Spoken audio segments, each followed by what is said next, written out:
What's up, everyone? Happy Friday. You made it. It's May 17th. Where is the year going? Oh my goodness. All right. If you haven't been here before, welcome. This is the Friday Live with Lauren show. I am Lauren, and I have a wonderful guest joining me today. I'm super excited. You all know I say that every week. But this week, I'm actually joined by somebody I've met in person multiple times. I can't always say that on the show. And she is a bad ass. Let me just tell you that. I told her before the show, you can curse on my show. We don't care. So she is a badass. I'm going to bring her on in a minute, but share the show, please, everyone. Do you know who's joining me? Comment in the comments. Let me know. And who's joining us? Where are you from? Let us know. This is not an audio event. We don't know you're here if you don't tell us you are here. So with all of that being said, let me find Miss Chelsea. What's up? What's up? Happy to be here. So excited to have Chelsea Castle in the house. Chelsea, where are you joining us from today? I'm in Nashville, Tennessee. Oh, Nashville, Tennessee. We didn't even have a second to talk about this before the show, but I'm actually shipping the kid off to Tennessee for a month in June. Oh, I didn't realize. He can, he'll be welcome to join all of the cicadas here. Oh my gosh. The cicadas are so loud. If you are watching, insane. you know what a cicada is. And do they annoy you as much as they annoy me? Yeah, they torment me every day. Oh my goodness. All right, well, let us switch. Chelsea, give us an intro. Tell everybody, who are you? Who is Chelsea Castle? Well, my story began in 1989. I'm just kidding. I'm a journalist by trade. I worked in agencies, magazines, and have been in tech for a while as a content marketer. Previously at Chili Piper and Lavender. Now I'm at a company called Close. New year, new me, new logo. It's a sales CRM, primarily serving B2B SaaS sellers, digital marketing agencies. We really serve small scaling businesses. So it's a really great company, and that's me. And that's Chelsea. In a nutshell. Yeah. In a nutshell. I mean, you could tell us the whole story from 1989, but I think that would be the entire hour and we wouldn't get into it. Nobody wants to hear that. Topics. I mean, hey, I think some people might want to hear that. Don't say nobody. We got to say just Josh. We got Boston in the house. What's up, Tom? Hi, Chris Jarvis. Thank you for tuning in. Live captions won't let us. Well, that's true, but oh well. Live captions are live for a reason. We got Georgia in the house, New York City, North Carolina. I love when we got so many people. Chelsea, see, they knew who was coming. Chelsea, the GOAT. You got somebody else from Nashville, St. Pete, Grapevine, Texas. Okay, I have flown in there, so I was right over your house. And Joshua does want the full story. Joshua, maybe we can connect in the DMs over that later. I don't think it's going to happen during this episode. Canada in the house. What's up, Aaron Delaney, Michelle Craig? We will see you soon. Jackson, Mississippi. Y'all, we got people all over the place. Okay, really quick. Let's say what's up to Sendoso. What's up, Katie Penner? Somebody tag Katie in the comments for me. Katie is amazing, and we love Sendoso. We have some fun prizes. You all know the deal. Comment hashtag Sendoso to win. I do have that turned on because I did do that today. I didn't have my blonde moment there yet.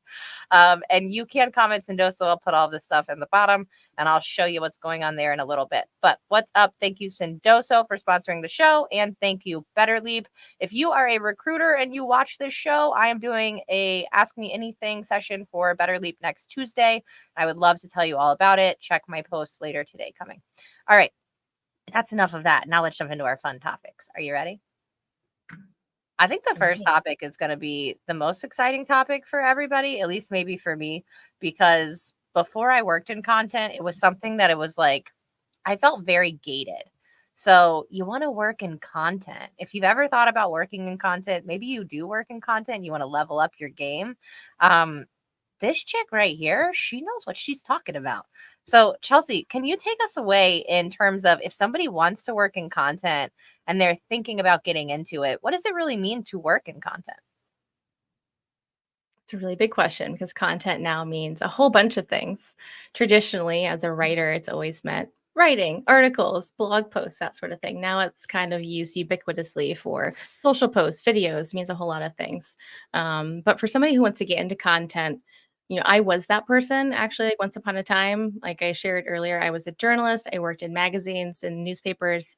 I worked in the agency world. And then I was in this pivot where I was like, this was like 2016, 2017, around then, which it was actually a long time ago. Like it sounds like it was yesterday, but it was like 7, 8 years ago. And at this time, remote companies were first becoming it was so very novel. So I was like, I would love to work for like remotely, not go into an office, just like have the freedom to work wherever I wanted. Tech companies were the only companies really doing that at that time. So I was like, okay, how can I like get into like this type of content? Very different from what I was doing in traditional marketing. So for anyone who's wanting to get into it, I was in your shoes at one point. I was, doing all this research over a number of period of years, trying to figure out what this tech industry looked like, what these companies looked like. There was a company called Aha, which is pretty well known. I think like in the B2B space now, they are like a roadmap software, I think. They were one of the very first fully remote around the world companies. And I remember having a call with a recruiter and they were like, yeah, you don't have tech experience. Like, sorry. And that sucks. Like how do you get into an industry if you don't have experience? I think now, though, what's encouraging, what I would encourage people out there is I do think there has been a shift, and I would love your perspective from the recruiting side of things. I think there has been a big shift of understanding the value of transferable skills from different industries, especially in B2B SaaS, where there's such a sea of sameness, and out of industry experience to me is actually a huge get. So I would say one of the top things you can do is really leverage whatever your transferable skills are in your unique background to kind of get into content. And I have some more tips, but yeah, curious if you have perspective there too, Lauren. No, I completely agree with you. I think especially as time is moving on, those transferable skills are being able to be highlighted more and accepted more. I will say tech sales is still tech sales, and I don't think that there's much of a budge there. If you haven't done tech sales, people want you to do tech sales, and even though we wish that would shift, those are still fights I have weekly with even my own clients, y'all. So, yeah, you've heard me say it before and I'll say it again. Sometimes somebody's a sasshole and they think you have to have been in SaaS in order to ever work in Exactly. SaaS. And that's not true. If you have been in sales, you can sell SaaS. Hello. Sales are sales, sales, sales, sales, sales. I will go off on this whole rant on this. But I just think that at the end of the day, if you can tell a story, you can work in content.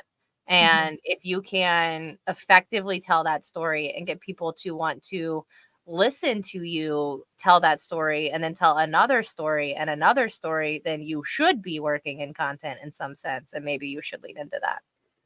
Yeah. No, I think that's probably the underlying thing with content, right? Is storytelling, which I think traditionally the old playbook of content marketing and marketing in general, to me, marketing is content.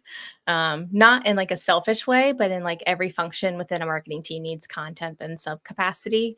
But the old playbook doesn't work anymore because it's kind of lacked the customer focus and that storytelling. So yeah. So for people who are interested in getting into it, leaning more into education around storytelling and also putting reps in. I think if you're interested in getting more into content, learn as much as you can. I mean, we are inundated with communities and podcasts and resources, and hopping into places like Xify or LinkedIn, like you're just going to be inundated with like so many smart people talking about stuff that you can learn from. And then put in the reps. So, like, get yourself out there. We have platforms everywhere, whether it's Medium or Substack or LinkedIn or another social channel. Put in the reps of starting to create content and whatever that looks like for you. And the more and more you create, the more you put yourself out there, the more you'll learn. I also think there's something to be said for job seekers and people who are interested in getting into content around focusing on quality over quantity. So both in your learning materials and in your outreach, which kind of relates to like job searching, which I know is another topic, but that to me is like the crux of it too, outside of storytelling, is focusing on quality over quantity and like value over volume. 100%, because y'all, you can have a network of 40,000 people and it doesn't matter if they don't show up for you when you need them, right? You can have people who look like they're killing it on LinkedIn, but they have no inbound leads. They're not actually getting any money from the platform. They're doing it wrong, but they look like they're killing it. And that's not actually the case behind the curtains. So just know that having a brand doesn't necessarily mean that you would be successful in working in content. There are levels to this, right? Mhm.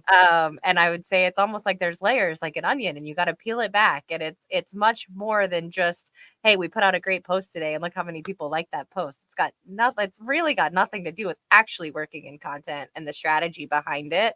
But I think some people here work in content, and that's just what they think.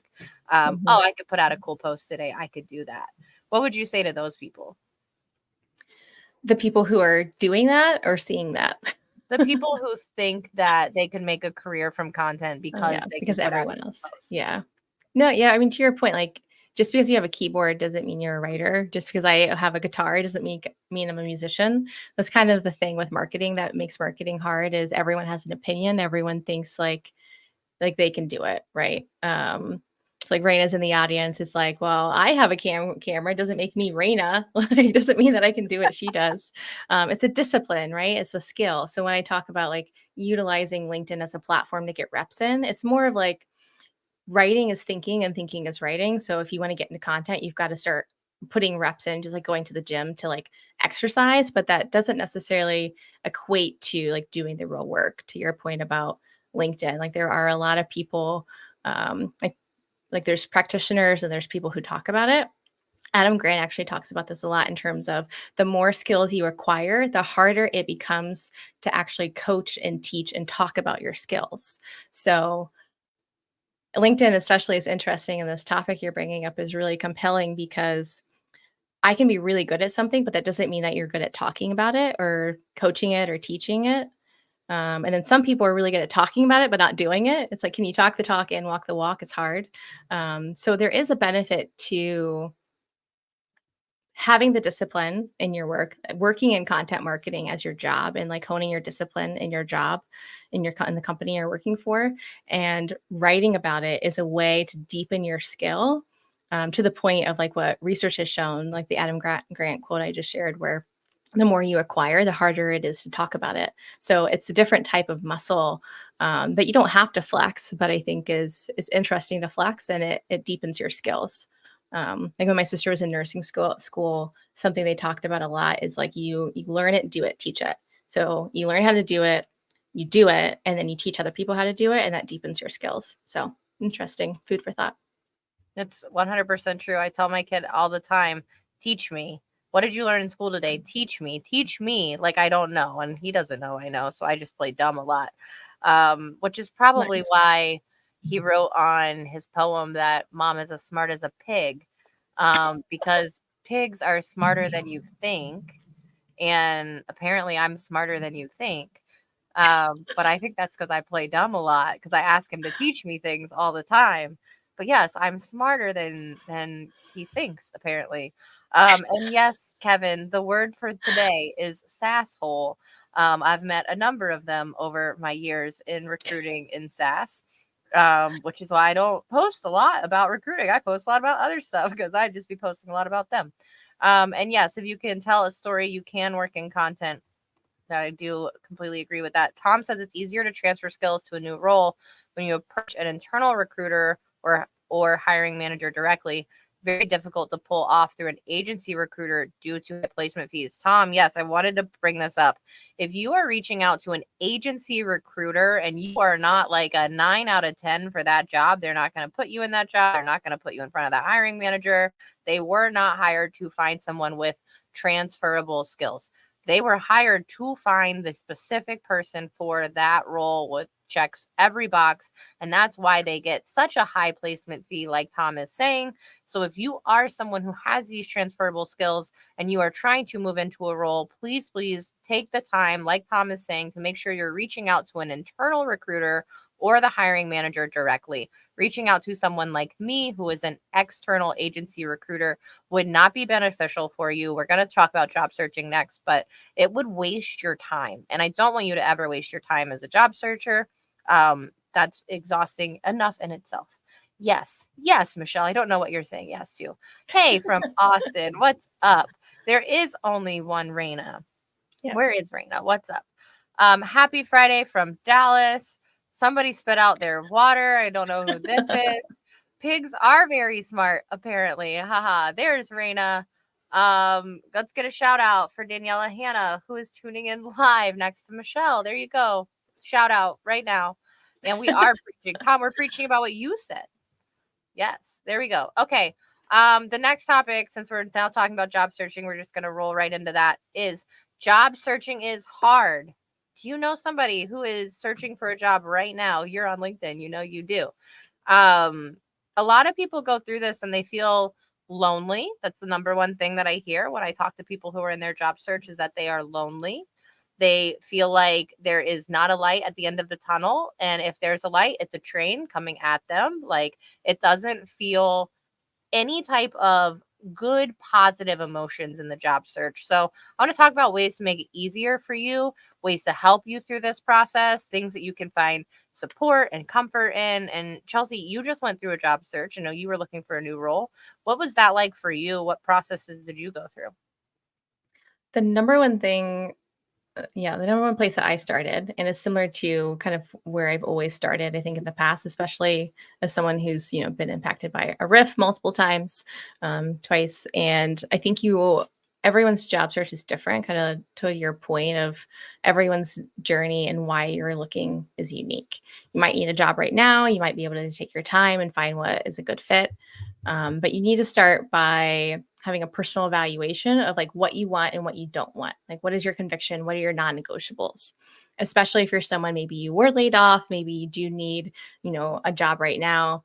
It kind of level setting and at least taking some time to reflect, maybe it's a little woo woo, but like taking some time just to like be introspective, to think about what are your non-negotiables in a company will help you later on, where if you are someone who needs a job right away and you can't like delay too much, that really helps you ensure that you're not going to be set up in a job where you take the first job that's given to you, but maybe you don't feel great about it. Maybe you're not feeling 100%. Maybe you're feeling like, that, if it doesn't meet all of your criteria, but you need a job, like maybe it'll help prevent you from ending up somewhere where you might not be happy or you might be miserable.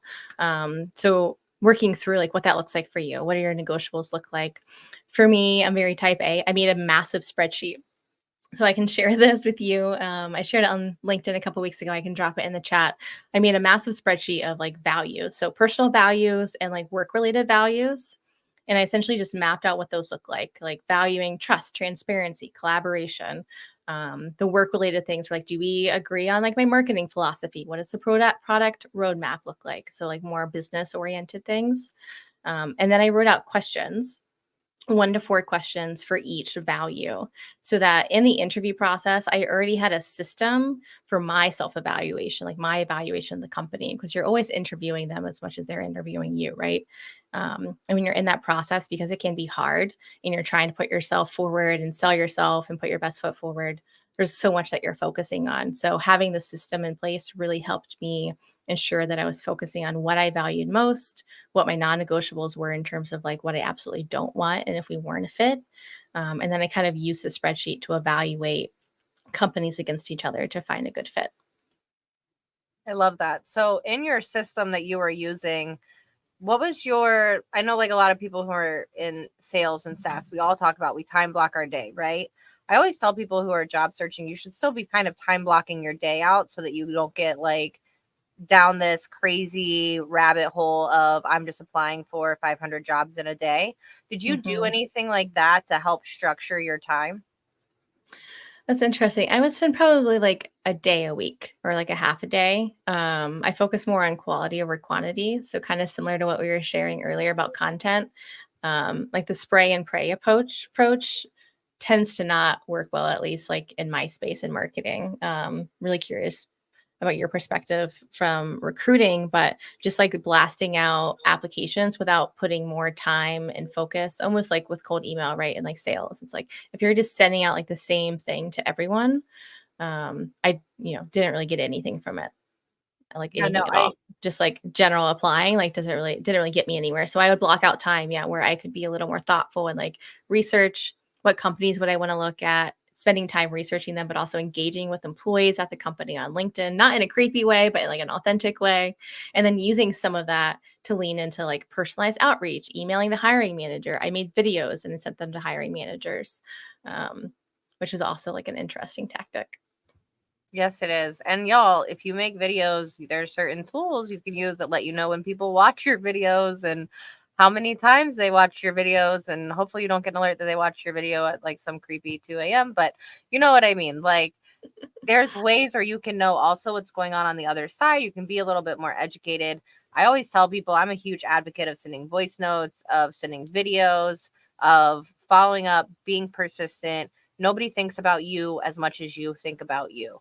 And the worst thing somebody's going to say to you is, no, I don't have a role for you, or we went with another candidate. Like, what's the worst thing that's going to happen to you by reaching out?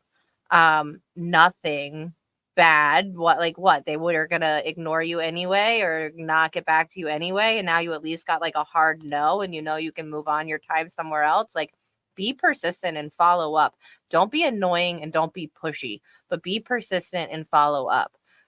Is one of my big tips in ways to make your job search easier. I know that sounds crazy, but be persistent. People aren't thinking about you as much as you are thinking about you. And you might be applying for something and you might know you're the perfect fit, but they got 500 applicants before you. And sometimes, y'all, it is just about timing. Sometimes it really is just about timing, but send a voice note, send a video, find another way to get in front of that person.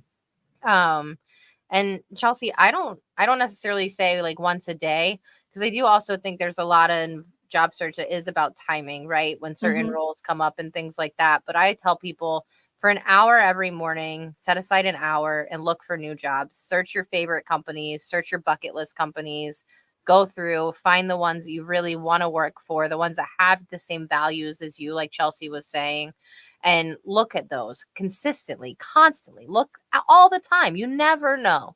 And just because something's posted on LinkedIn doesn't mean all of their jobs are posted on LinkedIn. Like, go to their careers page on their company site. Maybe there's 6 other jobs that you didn't see.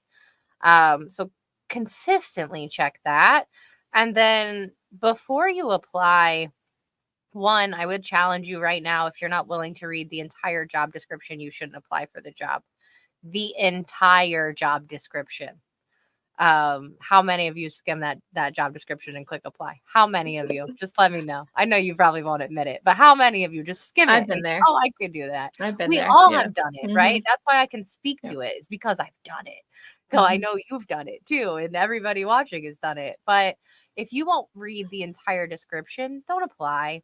And if you want to tell me that you can't take 3 to 5 minutes to really think about why your values and the company values align and why you would be the best fit for the role, and write that on the top of your resume. It will take you 5 minutes to do that exercise. If you wouldn't take that 5 minutes, why are you applying for this job? Why? You're wasting your time. You're wasting my time as a recruiter. You're putting an applicant in a pile that is potentially going to hurt somebody else that might be a great fit for this role. Like, why are you just bogging down the pile? I don't know. That's my other rant for the day. But Yeah. take 5 minutes. Make your resume something that somebody wants to read. Make it exciting. I had somebody on the show a few weeks ago, and I think they said you have like 6 seconds, like above the fold, right? Think about it like a newspaper. You have 6 seconds to catch their attention on your resume or on a job description too. So think about that. What's happening in the first 6 seconds when somebody's reading your resume that's so exciting that you're going to keep moving? Resume is just a tool to win the interview. You still have to do all the work, y'all. You still have to do so much more work. Yeah. And your LinkedIn profile too, right? Like I feel like we should touch on that because that is why I landed where I am, is just like putting myself out there on LinkedIn and using LinkedIn as your like portfolio essentially for your work. I didn't realize until recently, a recent conversation with a friend, where every job I've ever had, I've not a cold applied to. Now, this is my unique story, but a lot of other people, when I've talked about this, are like, oh, yeah, me too. Or I've gotten a lot just from networking too. Obviously, that's not always the case. Actually, I think one of my jobs came from a recruiter. So thank God for LinkedIn and recruiters. But there's a balance, right? Like, and every industry is different. Like, not every industry is going to care about your LinkedIn profile. But it's a balance, I think, of both, and finding a way to execute both in a way that's authentic to you, so that you stand out, and then you're showcasing to your potential employer, or the place you went to work, as to like why they should care and like why you're a good fit.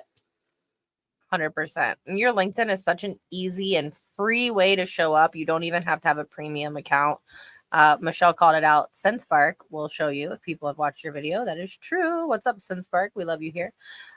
Josh has a question really quick. Let's touch on this. I'm curious what you think about this. When looking for a new job, what's more important to you? A few dollars more an hour, or flexibility like hybrid work and learning and development? What do you think?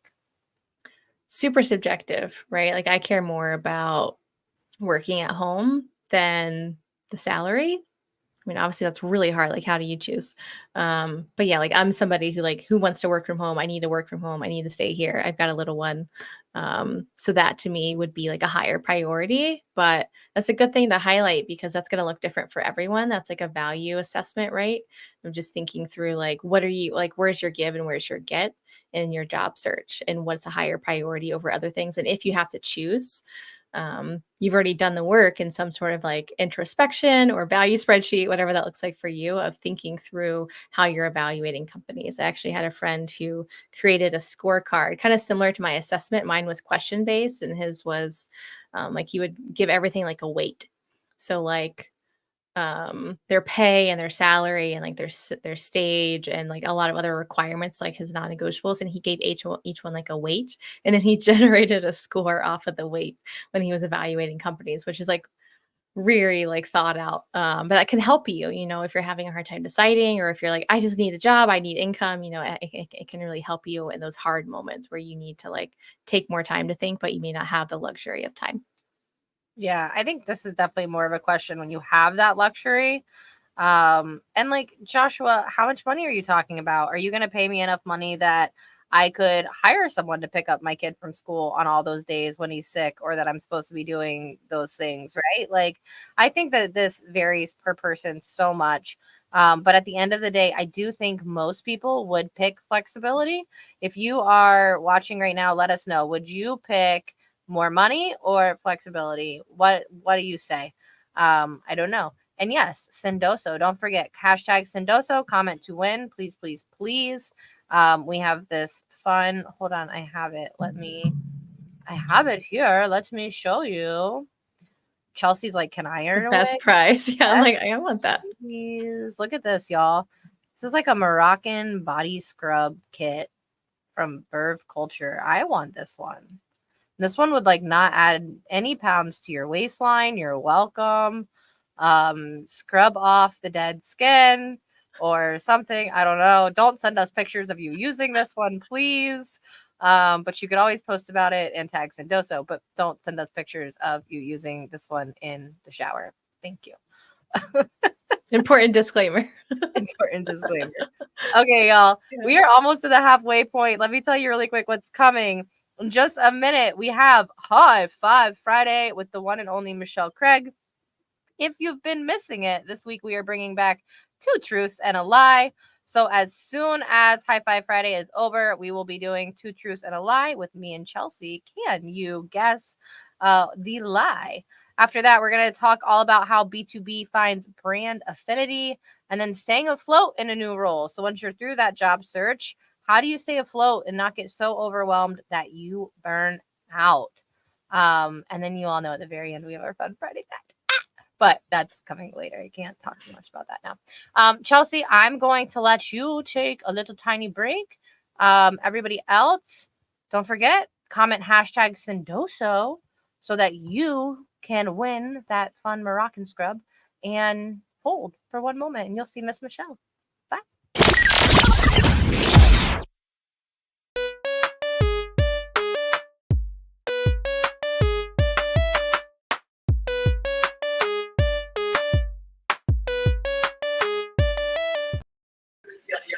What is up, y'all? It is High Five Friday, and I have a very special guest who's just going to give us a little wave today.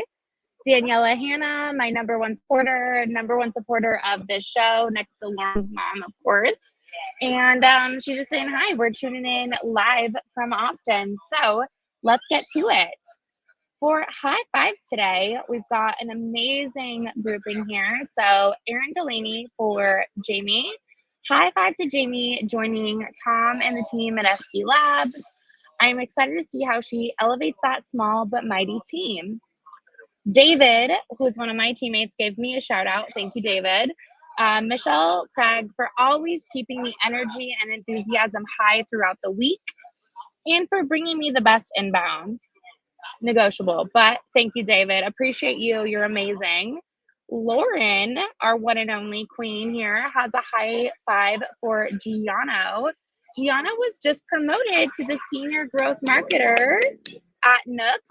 High five. Way to show us all how it is done, moving up within that startup community. Lauren also has a high five for one of our amazing supporters, Liz. Liz accomplished a goal she has had since she started her corporate journey and was named to the Women of the Channel list for 2024. Congrats, Liz. That's huge.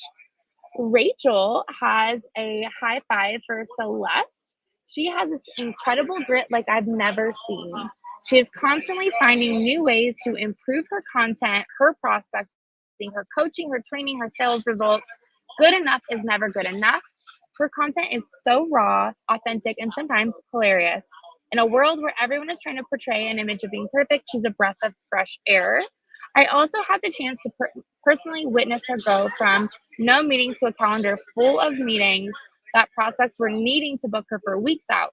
Have never seen that before in decades of sales. Next up, we have Leslie, who was on the show last week. Thank you, Leslie, for being a supporter here and coming back to shout out Stephanie. High five to Stephanie for completing her job search last week and landing an amazing role. And then the one and only Daniela. Pop your head out again. Daniela has a shout out for our friend Dewey at Verbo. Dewey took us out to lunch and showed us the Verbo office and just really treated us to the VIP treatment. So big shout out to Dewey. We appreciate it and loved meeting the team. Cheers, y'all. Thanks, Michelle. Bye, Lauren. Bye. All right, y'all. Those were some awesome high fives. I had to throw some in there because there were some people in my network this week who just did some really awesome stuff. And when you do something awesome, the world needs to celebrate you. And for me, I guess the world is LinkedIn. So we're going to celebrate you with the world and the LinkedIn, as Tom Slocum says, with the homie in-laws on LinkedIn. I think he's going to like trademark that or something. Like for real, I think he was talking about trademarking that. What's up, Chelsea? What do you think about Tom Slocum trademarking homie in-laws? Oh, he needs to. I love Tom. I love that line. Yeah, he needs to trademark that before someone else does. Oh my God. Own it. Own it. Okay, we're going to do something fun. It is time for 2 truths and a lie. Okay, so this was a lot of fun the last time we played. Oh, hi, Leslie Vanetz, who's messaging me and totally distracting me. I love you so much. I cannot read that right now. We're going to do 2 truths and a lie. We're going to do Chelsea's first. Okay, so if you get this right, last time I sent out Grove cookies. We also really like Grove cookies, right? Do we want to do Grove cookies again? Grove Cookie is like a behind the scenes sponsor for the show. Did you get some cookies from Grove? They should have sent you some. I did. Yeah. So Grove sends out some cookies behind the scenes for me to all these awesome people who agree to come on the show. So maybe we'll give away some more Grove cookies. So first person to guess the lie for Chelsea, you have to type the number. You don't have to type the whole thing. I have them numbered. First person to type the number gets Grove cookies. Okay. Are we ready? On your mark. Get set. Find the lie. Chelsea has 4 tattoos. Number 1. Number 2, Chelsea used to work in a bike shop. Or number 3, Chelsea prefers cleaning over cooking. Which one is the lie? Comment and let us know. Now, I will say, personally, I have more than 4 tattoos, so I'm super excited to hear at the end of this what's happening. Okay, Tom says number 1, number 3, number 2. Okay, so everybody's guessed. So what's the answer? The answer is 3 is Number the lie. 3, Cassie. I think Nice. number 3, Cassie, you're gonna get some Grove cookies. All right. Nice. So talk to us. Why is number 3 the lie? Why you don't like to clean? I don't dislike it, but I prefer to cook. You prefer Yeah, cooking we over played this game at another networking event, and it was super fun where everyone thought that I would prefer to clean for some reason. So maybe there's something about me. I look like a cleaner and I don't look like a cooker. So I was like, let What's me your try that favorite one thing to again. What's your favorite thing to cook? Oh goodness. I just do lots of pastas. I do lots of pastas. I also do this like cauliflower adobo dish that I really love. Okay. So yeah, big Okay. pasta gal. I'm always down for a good recipe. Send it my way. I know. I also You're prefer to Cassie. cook, so I went with that. There you go, Cassie. Just go with what we all think. And look at that picture of Cassie from Golden So Hour. Sorry, pretty. yeah, I love that picture of her. I don't think I took that one, but I tried. I tried. Listen, that's not We my had some day good job. ones. We had some good ones. Yeah. That's not my day job. Okay, we'll do one for me. Are you ready? Same thing. We'll send out a second box of cookies. Find the lie. First person type the number. On your mark, get set, go. Okay, number 1, Lauren is allergic to pineapple. Number 2, Lauren has never seen Star Wars. Or number 3, Lauren once had a job where she had to dress up as a mascot. Which one is the lie? 1, 2, or 3? These are so good. Let's see what the people think today. You know, I'm not allergic to is Sprite Zero. Definitely not. Okay, Joshua Bailey says number 3. Aaron says number 2. And Tom says number 1. Okay, you all guessed every number. So, Aaron, you are the winner with number 2. I have seen Star Wars, y'all. Come on. Who do you think I am? Gosh, You were right. They fell for that one. You're I right. figured somebody would. I don't feel like I'm that person. Anyway, y'all, Star Wars is not my favorite thing ever, but I've watched them all. I watched them with my kid. I tried to convince him to go. They had like one of the old ones playing in theaters, and I was trying to convince him to go with me. He was not into that. He's 6. What can I say? One day. But yes, I'm very allergic to pineapple. Please don't ever gift me that. And I did dress up as a mascot for a job all summer. It was very hot. If you've never seen the inside of a mascot uniform, there's actually like a fan inside of them that you turn on to like cool off inside I've of always them. wondered if they had one of those. And if a Thank little God. kid runs up to you and hits you too hard, the fan will pop off and fly at your face. Oh my God. So yes, that is true. Y'all comment #Sendoso. I think only 5 of you have entered to win, which is sad.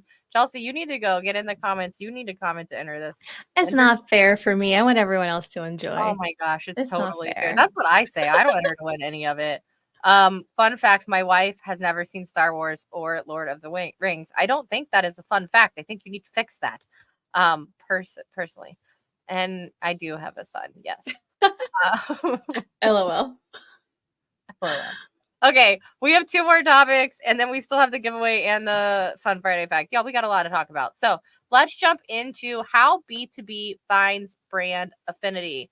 Chelsea, if somebody's watching right now and they're just like, huh? What is brand affinity? Yes, I love this topic. So maybe let's first start, what it is, why it's important. So brand is all about trust. If you think about any of the companies that you engage with in your life, like if you have an Apple, if you have a Mac, or a PC, those are the same thing. If you have an Apple, like any devices like that you have, any brands that you participate in, there's some sort of like emotional association that you have with that, right? Like I only have Apple products. Like I trust them. When I am traveling, I always go to Starbucks because I know exactly what I'm going to get. So it's not necessarily like I don't have like a brand relationship with Starbucks, but I know exactly what I'm going to get when I'm on the road. So I'll always choose Starbucks. So brand affinity is about like, your relationship with a brand, and B2B specifically, or actually just in general, like a brand, your brand is what people think about you. It's your reputation. It's what people feel about you as a company. It's what people say about you when you're not in the room. So for companies specifically, Deloitte did some research where companies who have public trust outperform others by 400%. So the companies who do the best, regardless of the industry, are the ones who cultivate trust. So like when we're talking about the marketing that like Patagonia or Apple or Samsung just like put out this new awesome video as like a clap back to Apple today. It's like when we're talking about any of the biggest brands in the world and some of the biggest brands in B2B, HubSpot, Salesforce, Drift, etc., they are where they are because they've cultivated trust and they've cultivated all of that through their brand. So brand is super strong. When you have that trust, your customers are also more likely to keep purchasing from you, less likely to churn, and all sorts of other like great benefits. Now, here's the thing. In B2B, our customers don't trust us. There have been some recent studies by an organization called Organic Growth Marketing where they found that 12% of buyers said that they trust B2B brands. And there are a lot of other stats that I won't bore everyone with around how the majority of buyers also like zone out and glaze over our content. And just in general, like they don't trust us. There's like the sea of sameness that we're all stuck in B2B. And along with that is we've also lost trust with our buyers. And a lot of that has to do with some of the stuff we were talking about earlier, right? Around having this old content playbook out there. Writing not for people, writing for algorithms, writing for Google, playing the volume game over value, and like a whole bunch of other things. So that to me is like the crux of brand and building a successful company. So I'm super bullish, especially on brand this year and next year when we look at like the landscape of B2B, because companies need it more than ever. So I'll stop there. I have a lot more to say, but that's like the intro. When a company is really thinking about leaning into this, right, and creating a strategy around it, what are kind of the first steps when maybe you don't have that trust built? You're like, okay, I know that this is where we need to go. What are the first steps? Where do you begin? Yeah, you need a clear internal stakeholder who owns it. So maybe it's a marketer, maybe it's someone like me who owns content and brand, somebody who's like the clear owner and steward of the brand. Ultimately, the CEO owns it. If we're going to get into the semantics of like labels, like it needs to come from them. So there's this idea of the strategic narrative that Andy Raskin talks about. He's like the godfather of the strategic narrative. I think that's all intertwined. For anyone who's not familiar with that, it's all about really framing your message in a concise way of like who you are, what do you bring to your customer and your user base, and what is the promised land that you're offering them. So like where are they coming from, what are you giving them, and what is the promised land. So that is just to say that's one piece of it. But yeah, step one, you need a clear owner, somebody to kind of be the steward of it internally and start cultivating what it looks like. Step two would be having some brand workshops. So I worked at an agency that did this all the time. So I've brought this into my world of B2B now, where you start holding some internal workshops where you literally go through exercises of if your company were a car or a brand, or not a brand, a car or like a person, like what type of car would they be? Would you be a Toyota or would you be a Chrysler? And you talk about why. And because every brand, if you think about those two cars, it's probably like not great examples. You think about like a Toyota versus a Tesla, you get different feelings, right? So it's all about the feeling that you get. It's like this nebulous thing. Its brand is hard because it's not tangible. You can't hold it in your hands. It doesn't fit neatly into a spreadsheet. But you go through some exercises of really hone in on from the founder's mouth and from the people who are creating the company, owning the vision. You want some stakeholders from product in these conversations as well. You start going through exercises of what does our brand look like? There are such things as brand archetypes. If anyone wants to do these things, you can Google brand workshop exercises, brand archetype exercises. They're so fun. Even if you feel like you have a strong brand, even doing these sorts of exercises really help you hone in. And the more you sharpen what that looks like, the better you can execute. And then that brand is always your North Star to everything that you're doing. It kind of gives you like your guiding light of, well, do we do this tactic or this? And everyone wants to do video. Everyone's doing LinkedIn takeovers. When everyone's kind of doing similar things, your brand is what is your guiding light in terms of how you do it in a way that stands out and differentiates. So that's like, those are a couple steps, but it's a very involved process. Well, it's got to be involved if you're going to do it right. Yep. Right. If you think that it's simple or it doesn't need to be well thought out and strategic, then you're not going to do it successfully. which is what I think we do see with a lot of B2B companies. I know you mentioned a lot of big brands, right? You mentioned Apple, you mentioned Samsung. What are some smaller companies that you would say are doing this right? Yeah, I mean, you can look at like our sponsor, right? Like Sendoso's doing a great job. Our friends at Sensberg are doing a great job. Comsor. I worked at Chili Piper and Lavender, so I can't not like use them as examples of like we did like the teams, like myself and the teams that I got to work with there. Like we did a really good job at like building those brands to stand out in the marketplace. Some other brands who are doing great, or even historically, like I do look at companies like Lessonly and Drift and like what they're doing. Jellyfish, actually, Kyle Lacey's new company, they're kind of like they're interesting because they have such a niche ICP. They're for engineers. So that's like completely out of like the little bubble that I live in. And I only see it because of Kyle Lacey. For anyone who doesn't know, he's a well-known marketing leader in the space. Um, but they're just doing really cool stuff. Like they're doing like some cool merch and like they're really owning, they're making engineering cool again, like would be the way I put it. Like they're doing some really cool stuff. There's probably a lot more, but those are some of the first few that come to mind where you don't need to have a huge TAM or have like a sexy product or have even like a huge marketing budget to start building your brand in an authentic way. It's all just about getting clarity on your conviction of who you are, what you stand for, and also what you don't stand for. And then working within your team to get buy-in with leadership to start executing that in a way, because it's a long-term game. It's not going to always give you a pretty direct line to attribution. But when you look at all the examples I just talked about, like it's an investment that you make every day. So those examples that I just gave are companies who understand that and they get it. And you can do things that are quicker wins for the sake of revenue while also building something that's long lasting. Yeah, building that long lasting is really what matters, especially in this space. All right, we're going to move into the last topic of the day, staying afloat in a new role. Are you in a new role? I know Chelsea is. If you are in a new role, and I will say, I'm going to just start by my little piece is if you are in a new role, my word of advice is do not say yes to everything. Don't say yes that you can tackle that. Yes, I can handle that. Yes, I can do that. Like, yes, obviously you want to say yes to your boss and you want to do the things, but if you have questions, ask. If it is too much, say so. If you are overwhelmed, let it be known. People are not mind readers, and the more we say yes, the more we set ourselves up for failure because we're not protecting ourselves. So please, please, please, I'm going to let Chelsea talk about it because she's getting into a new role and I'm sure she's got some tips for you. But that's my big piece of advice on this topic is that you have to know your own limits and boundaries and you have to enforce them. Nobody will enforce your boundaries for you but you. Love that. Yeah.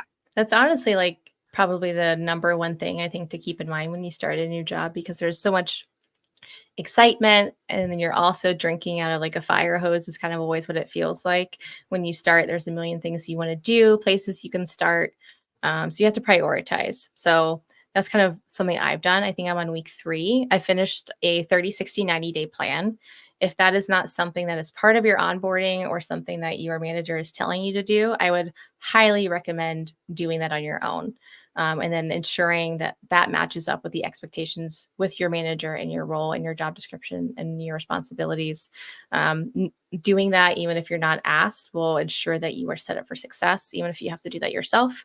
I've been in scenarios where I wish I did that because I wasn't set up for success. And me taking the initiative to do that, sharing it with the person I was reporting into is a really good way to make sure that you're aligned, you're meeting expectations, and you're doing a good job, which also just makes you feel good because we all want to feel good about the work that we're doing.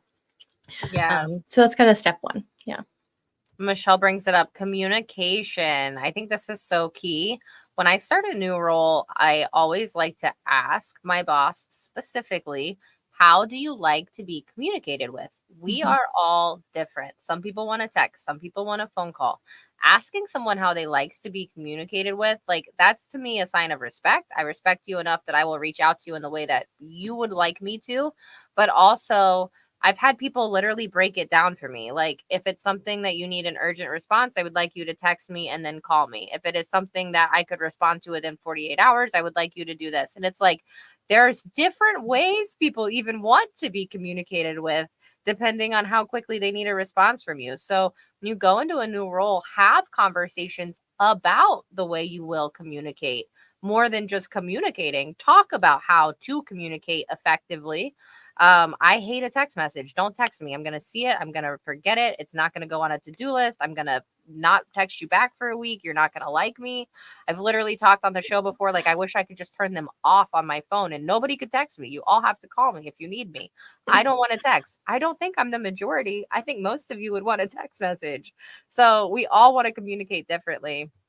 Chelsea, what is your biggest plan now that you're in a new role and you're in the third week? What's your biggest plan moving forward to make sure that you don't get overwhelmed in your new role? Well, I think it kind of depends on whether you are just an IC or if you're leading also. So that's my scenario. Previously, my last role, I was just executing. Now I'm kind of doing both. So to me, it's like those are two kind of different buckets. So to make sure I'm not overwhelmed, I have to make sure I'm prioritizing my team over myself and like setting them up for success, helping them not feel overwhelmed. We're in this state of like evolution within our marketing team at the company I'm working at, where that's my number one priority is them. And then for me, I shared something on LinkedIn that you kind of highlighted, so I can talk more about that, where especially within marketing, you can feel like there's so many things to do. Where do we start? And my 30, 60, 90 day plan as an example, it's like, it's a little heavy. I need to go through and like prioritize, like if we can only do 3 things to make the biggest impact, what would those things be? So that's kind of how I think about avoiding that overwhelm, both for my team and for myself. It's like a good way to think about it is simplifying. So simplifying like all of my processes, simplifying my plan of what I want to accomplish in the first 3 months of like, okay, what are the top 3 priorities for each month? Because we all have the tendency, or not we all, but I think a lot of people tend to have like analysis paralysis, where we get really excited when we start a new job and we can't do everything. You can do anything, but you can't do everything. So simplifying, prioritizing, focus on what has the greatest business impact. That's like kind of where I start. And for content specifically, one thing that I did at my last role that I'll probably do some version of at close where I am now is plot out a topic per week on a calendar. So like within your ICP, topics that they care about, that they want to hear about, you want to write out a topic per week. So say it's like cold calling, cold emailing, subject lines, etc. per week. And then everything that we do across the marketing team ladders up to that and talks about that topic. So a video, a short form video, article, the newsletter is maybe either written about it or the newsletter is distributing all of that content. You can then take all of those pieces. Maybe the article is like chopped up to be multiple Twitter threads. The video could be sliced and diced to be multiple social videos. Those things can also live, forever on YouTube and on your website. You can distribute them later. When you're doing that sort of like waterfall effect, you're also creating a lot of content at the end of the quarter. If you do that for a quarter, you're going to have a ton of learnings. It's like a continuous feedback cycle, qualitative feedback of what people are saying when they're reading your article, watching it, when you're sharing it on social media, etc. It's a continuous feedback loop of what people want and what they're learning from you. And if that content resonated, you'll get more ideas from it. So that was like a gold mine for us and helped us avoid overwhelm of like, where do we start? It's like, okay, let's just plot some stuff out on the calendar, and then we all executed against it per week. And that was hugely helpful. Yes.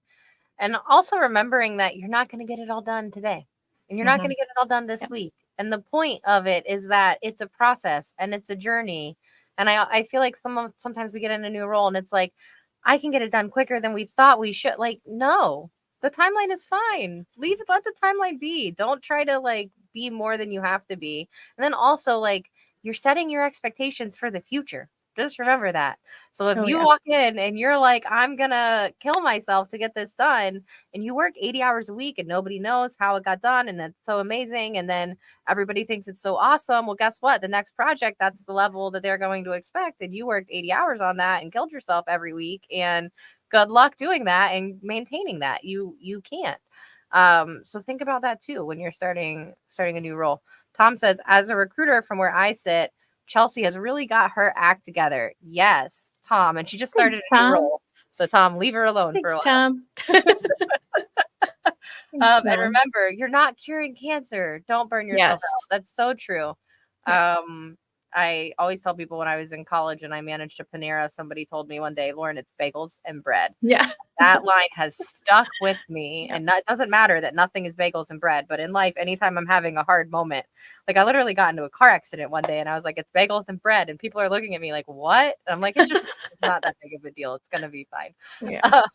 No, it's so important. I have a sister who literally works in a children's ER, like a children's hospital ER, and my other sister's in education. So I'm like, I'm just beep bopping on my computer. So anytime we're stressed, anytime like something's hard, it's like we're not saving lives.